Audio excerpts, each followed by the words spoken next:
First and foremost, probably the most important system we're going to talk about today, and probably the most valuable, is your transactional process. The system in which you go from first contact to not only the closing table, but years beyond the closing table and everything in between. Because you're going to want that to be systematic and duplicatable, and we're going to talk about exactly what that looks like. Point number two, we're going to be talking about training. The training that not only, listen, if it's a team of one, that training is what you're doing, or the coaching you should be doing. If you're getting massive value out of this video and you want to work with me personally, make sure you check out the first link in the description down below and schedule your free consultation with myself and my team to making sure you're staying cutting edge. Now, don't get me wrong, if you have a team member, right, if you're hiring an assistant, if you're hiring, whether that's administrative or a salesperson, that person needs to be trained, and there needs to be a systematic process in which they are trained. The next thing we're going to be talking about is all about onboarding. Onboarding new team members. Again, whether that's an administrative individual or a salesperson. Another point we're going to be talking about today system-wise is all about meetings. When to conduct them, and then what you're going to do during that meeting, because there's just several different types of meetings, and I've learned a lot about what to do and what not to do when it comes to meetings. And lastly, we're going to be talking about tracking all of the data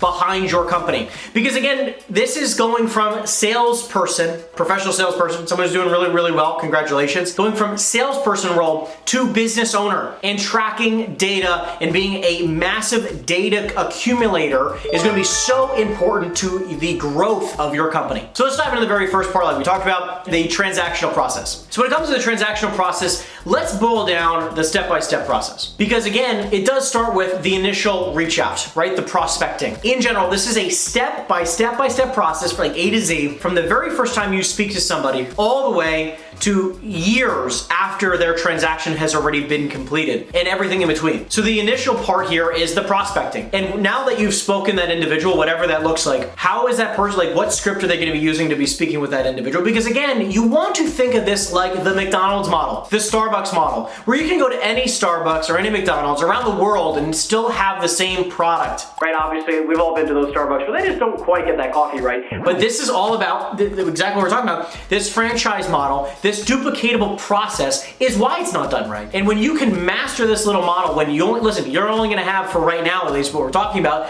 one Starbucks, one McDonald's, one business right now, right? One transactional process for your company. And obviously if you choose to expand, obviously we'll have to go bigger in depth, but when you can get this process right, that's when you can start accelerating when it comes to the prospecting, because the process is just going to be followed. It's just like when you're trying to, like McDonald's, there's the process from when you order, or even when you walk in the front door, how everything needs to be presented, how the place needs to look, right? How clean it needs to look, or you call it even a Chick-fil-A. There is a process behind this franchise model, from the second you walk in, the way you stand in line, to what you order and how the menu is laid out, to the way they take your order, to how they upsell you, to how the food is cooked, to how it's prepared. You see how that process goes through? So that's why I'm trying to say, like, it's very, very crucial that you understand from start to finish, what does your transactional process look like? We'll start with, you just spoke to somebody. You're gonna follow your script here. You said hello, right? That begins this process. From the scripting of that initial call, all the way to, let's take it to the next step. Now you've got a lead. Where does that lead go? What CRM system are you using? What is the process behind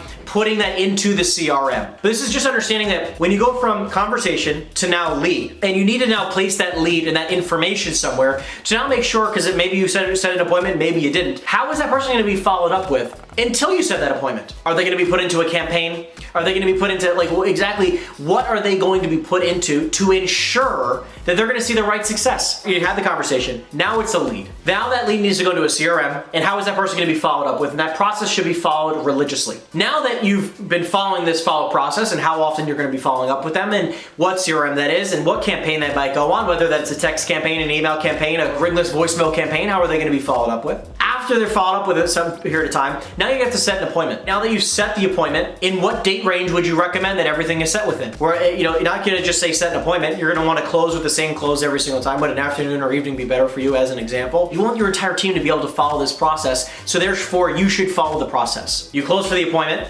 Usually the appointment should be within 24 to 72 hours of that initial date when the conversation is had, because then you should be making sure you follow up the pre-qualification process, where you call the person between 12 to 24 hours prior to the appointment, whether it's that morning or the night before. You call that individual and you have a pre-qualification call. You should have a pre-qualification checklist that you go through, ask them tons of questions about how how you want to set up the appointment. What does their time frame look like? Just to confirm, will all decision makers be there? Make sure they have a key handy for you when you get there at the appointment to confirm confirm the time, making sure that time still works, make sure you don't have to reschedule anything. Just to clarify, what are you looking for in the next agent you choose to represent you? All of these things are very, very crucial. Just to make sure, like, do you have a copy of your survey? Would you mind having that copy ready for me by the time I get there for the appointment? Making sure you pre-qualify the individual and make sure, like, saying, like, hey, what information are you specifically looking for in order for you to feel like you can hire the right agent? What information are you looking for to make sure that you are interviewing the right agent for the job, or you know that you'll have the right agent for the job? When will you know that? Asking these questions up front, making sure that this way when you go to that appointment, you're gonna be getting the contract signed nearly 100% of the time, is why we do a pre-qualification call. Now you've done the pre-conversation, right? You've had that call. Everything went well, or you checked X amount of boxes. Now you go to the appointment. How early should you be at the appointment? There should be the same process for, are you gonna knock on the door, or you do ring a doorbell every single time? Are you always gonna be 5 or 15 minutes early? Or do you wait to the exact minute? And by the way, this is up to you. Or do you like being right on time? When you're at the appointment, how does the process go when you're at the listing appointment? When you're at the listing appointment, do you always ask, like I do, I'll always ask, would you prefer that I take my shoes off, or having them on is okay? Always want to just be common courtesy. Do you mind if we take a seat at the kitchen table real quick just so we can get things set up before we walk around? You set the precedence, you take control. How does the conversation go? Do you mind if I take some notes while we walk around? Do you mind if blank, blank, blank? What's your process for the listing appointment? Because you want to make sure it's the same thing every single time, or at least for the most part, you're following a process for it. And obviously I understand when you're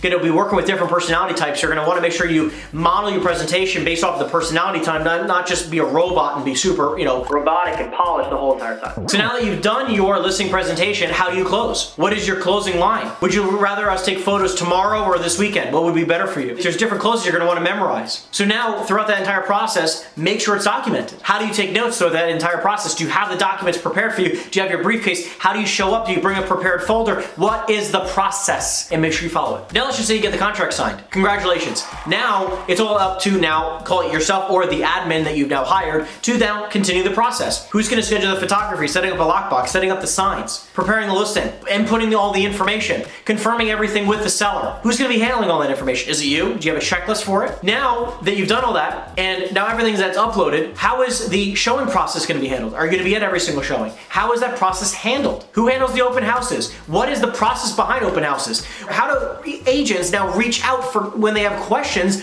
on the property? Does it say send a text to X number? Does it say send an email to X email? What is that process? Who actually checks those emails or checks that text message? Is it a separate phone in your office? Who does all that? And why? What time does that have to be handled within? Like what time frame? Do you just let someone inquire on your listing and then let hours and hours and hours go by, 2 days? And how does that process actually occur? Let's just say that now you got an offer. You're trying to negotiate the process. How does that process actually occur? What is the step-by-step process? Do you receive an offer and just negotiate with them verbally with the seller and the buyer? Do you actually send that contract to the seller to make sure they can review it and walk them through every single contract? When it comes to now that contract is now negotiated, who sends the contract into attorney review? Who sends it into attorney review? Is it you? Is it your admin? Is it the other side? Do you rely on the other side to send it into attorney review? Is there even attorneys where you do business? Or do you have a state where you're only dealing with title companies? How does that process get handled? Who sends out the contracts to be signed from the buyer and the seller? Are you responsible? Is the buyer's agent responsible? Who is responsible and how quickly do you want it to be done? How does the documents or the package of all the documents handled when it's sent out to either the attorneys or the title company? Who does that? Who is responsible for that and how fast should it be done? How should it be organized? How does that intro email look? It should be templated. You are walking through every step of the process.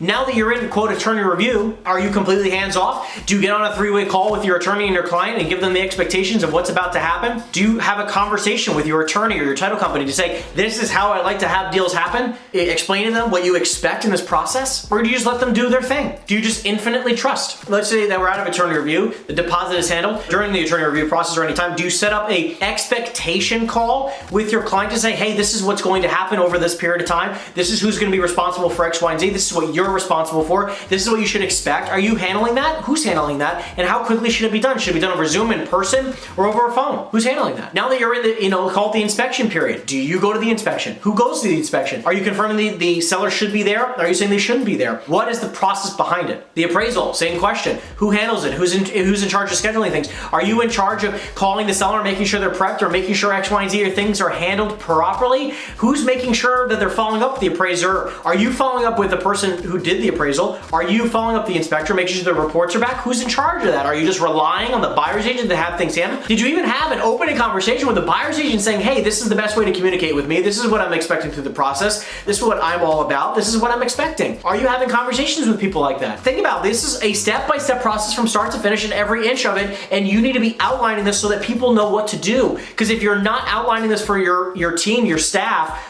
and or you're not following it, who's gonna follow it? Are you gonna hold them accountable to following X, Y, and Z process? Or are you just going to assume that they're gonna know what to do? So now that the inspection's done, now that the appraisal's done, and you have to get the loan commitment, or the title needs to be ordered, or the certificate of occupancy needs to be handled, the fire inspections, all this kind of stuff, and obviously I know states, or everything's different, but who's handling that? How is it being handled? Who's doing the reach outs? Is it done via email? Is it done via, a phone call? Who's making that phone call? How are they responsible, and how should they be speaking to these individuals? There should be a process for every aspect of this, right? Now that it's coming up on closing day, who's getting the docs prepared? Who's in charge of that? How do you know it's being handled? How do you know they don't need help with anything? The final walkthrough, who's doing it? Should you be there? Should your clients be there? How is that process being handled? Right now that the closing is taking place, do you go to your closings? Do you bring a closing gift? How is that process being handled? Who does the follow-up after the property has been closed on? Do you call your client and say hey, do you just call them and say, what did you think? What is the actual way that you're now going to get referrals repeatedly? Matter of fact, have you asked for a referral throughout the entire process, or did you wait to the closing table? Are you even asking for referrals throughout the entire process, or are you just expecting it? What is the process to now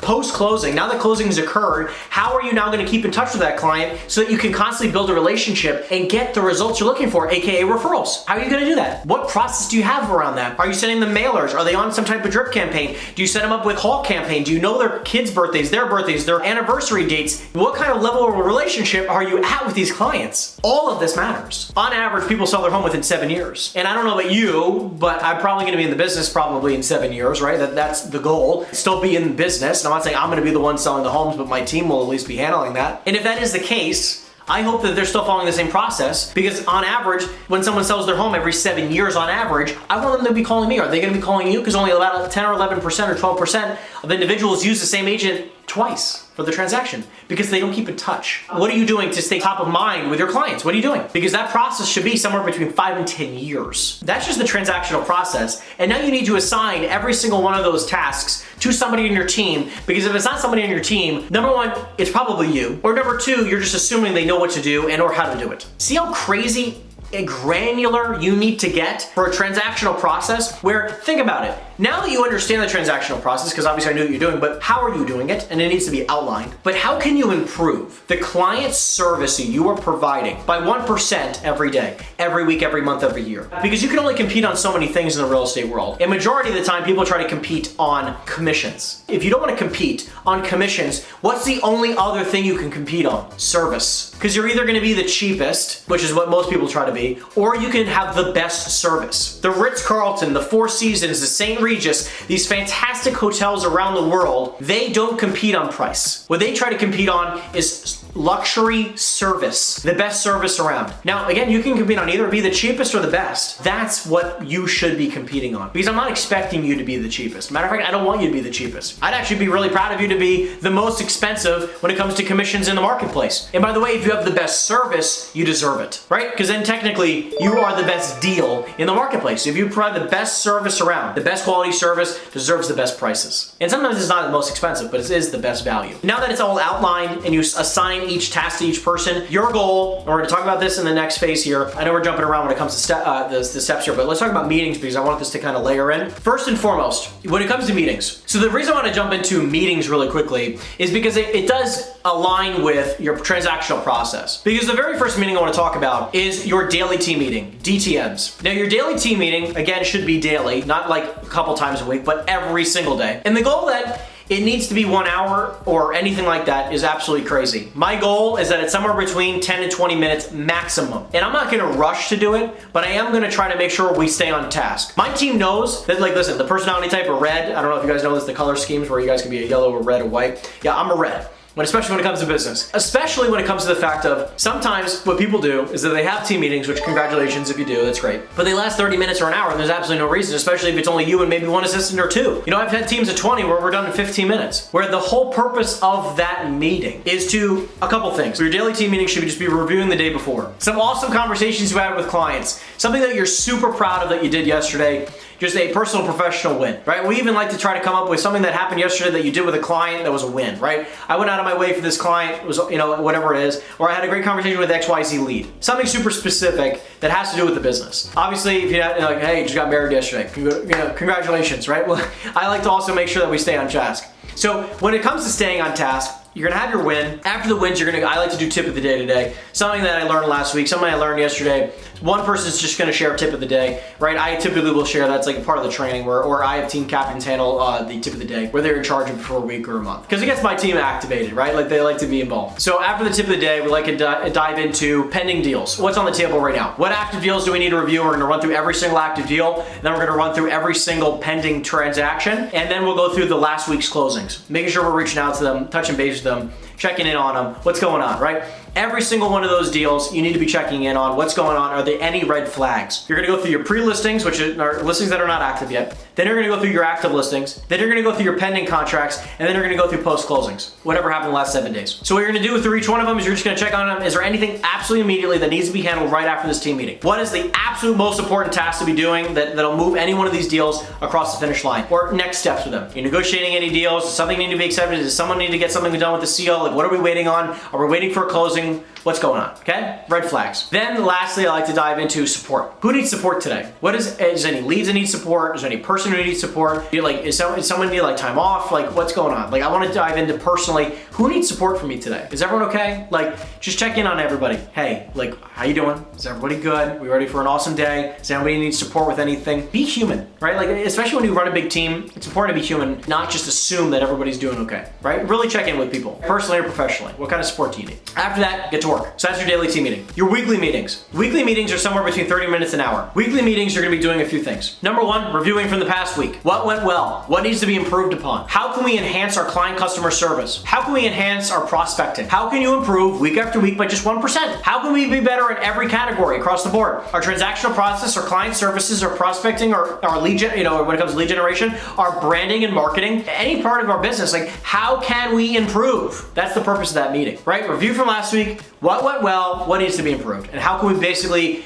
be 1% better than we were last week, because after 52 weeks, you're gonna be in a really powerful place year over year. On top of that, you're gonna wanna spend at least 15 minutes training on a specific topic. Every single week, you should be training on a topic, and I do not like when people have meetings or trainings that are like 2 hours long. It makes no sense. What I like to do is I like to have training to be up to 30 minutes or maybe an hour if it's a very in-depth topic. The most common thing that we talk about is sales training. We do a lot of sales training. And even sales training is 30 minutes, maybe an hour maximum, because people have questions. But there's no reason a training specifically on one topic should take an hour. 15 minutes to 30 minutes maximum. Get in, get out, get the job done, and get back to work. I do believe in training is super freaking valuable. Huge fan of it. And obviously we're gonna talk about training in a second, exactly what it looks like. But for specifically meetings, it's very crucial that you understand, like, you need to have an agenda. There's no reason to go into a meeting and not have an agenda and quote, wing it. It just doesn't make any sense. You're gonna review that past week. You know, you can even start it off with the same thing as the daily team meeting. You can start with all the same stuff like we just talked about.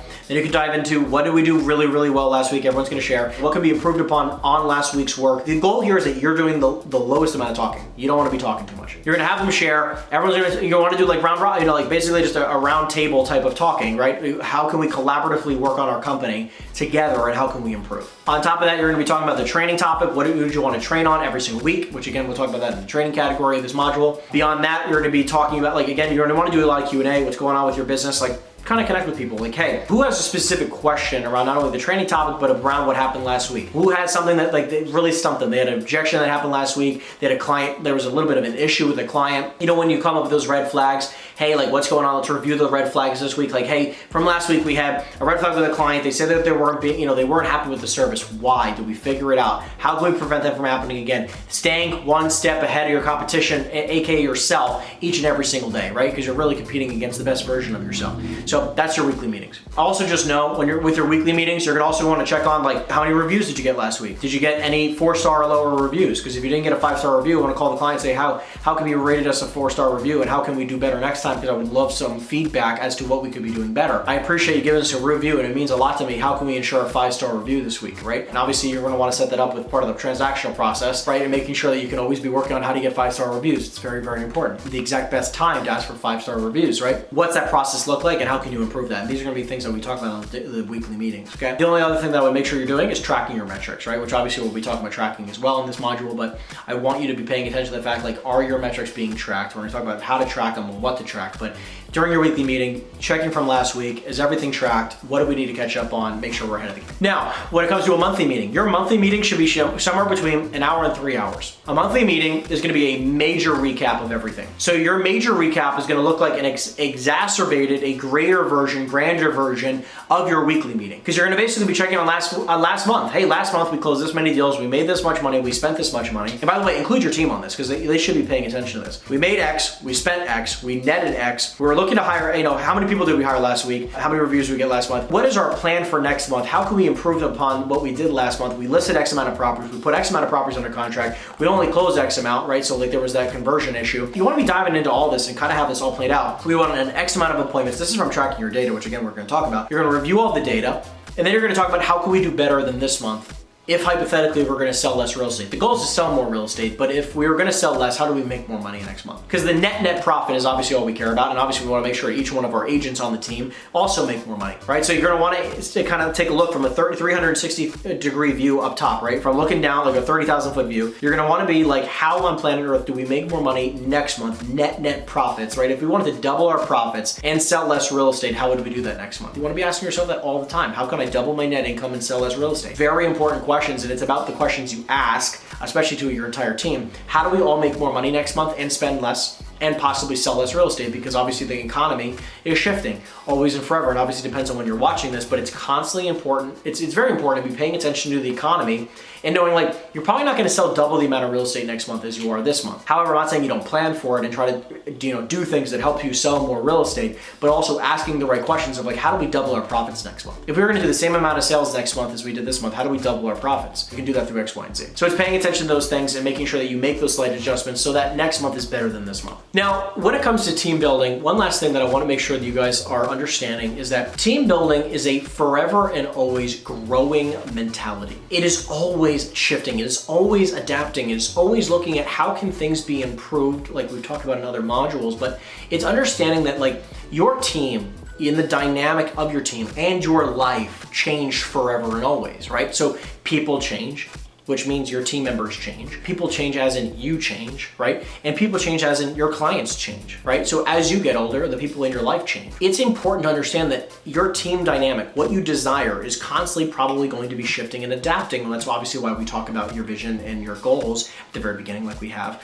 Understanding that like every year, every quarter, every month, you need to be analyzing and saying, how does this improve? How does this team model shift and adapt better next month so that we make more money next month? How do we make sure we sell more property next month? How do I make sure that I net more money next month, right? Like these are questions that you should be asking, like what processes, what systems, what things needs to be shifted or adapted right now to make sure we stay ahead of the competition. I am constantly shifting and adapting. 18 months ago, I was looking at the market trends. I was speaking with one of my mentors, someone worth hundreds of millions of dollars and has done very well in the real estate world. Is basically just kind of showing me, he's like, listen, you've done very well. Now, what if you sold half the amount of real estate next year? How would you make more money still? If you wanted to make more money as a real estate agent, as a salesperson, and you were gonna actually have to sell, like you could not sell more real estate than you did this year. Matter of fact, you were gonna sell half as much real estate next year as you did this year, and you still wanted to make more money next year. How would you plan on doing that? The only way to do that is through a few simple shifts. Well, number one, increase your price points, which again, these are all bonus tips I give away and other things, but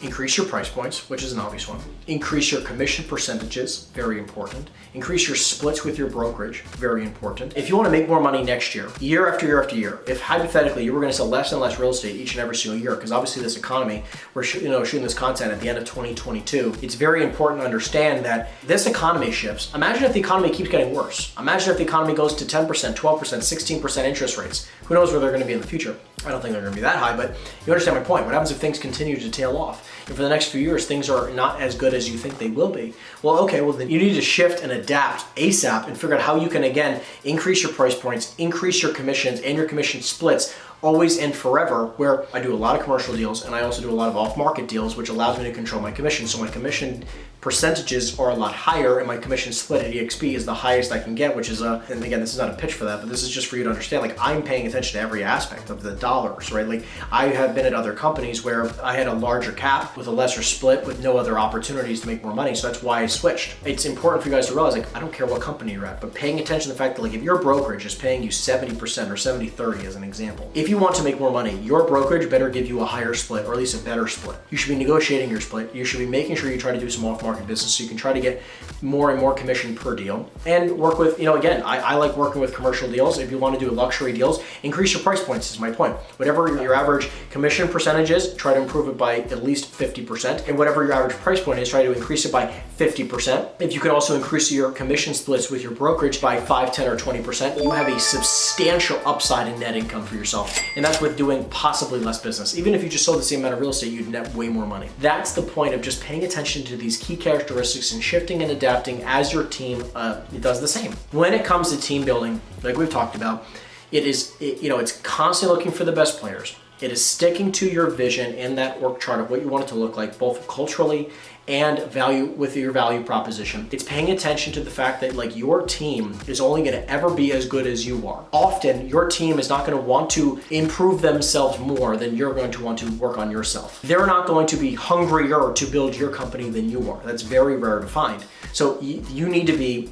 the epitome of what you want your team to be. Again, when you're building your team here, it's very, very important that you're paying attention to these couple key points that we've outlined in this video. Make sure you rewatch this video several times because it depends on what type of team you want to create, and just understand that one isn't necessarily better than the other. I just look at it like I'm looking for a little bit less headaches and a lot less stress in my life these days, and I don't want to rely on other people's sales on my own income. And by the way, I used to have the big sales team, right? I had 15 agents at one point. I just realized that I didn't want to build that. That's not how I feel the best in my own body. That's not how I perform the best personally. So I like where it's more reliant on my own production. That's just me personally. And obviously we worked out other things that allow me to now make a lot of money with very low overhead versus this type, because this is a much higher overhead business than the one I have, which is the Navy SEAL-esque type of team. So it depends on what you want. Watch this video over and over again so you guys can get more tips and tricks, and I'll see you in the next video. If you're getting massive value out of this video and you want to work with me personally, make sure you check out the first link in the description down below and schedule your free consultation with myself and my team.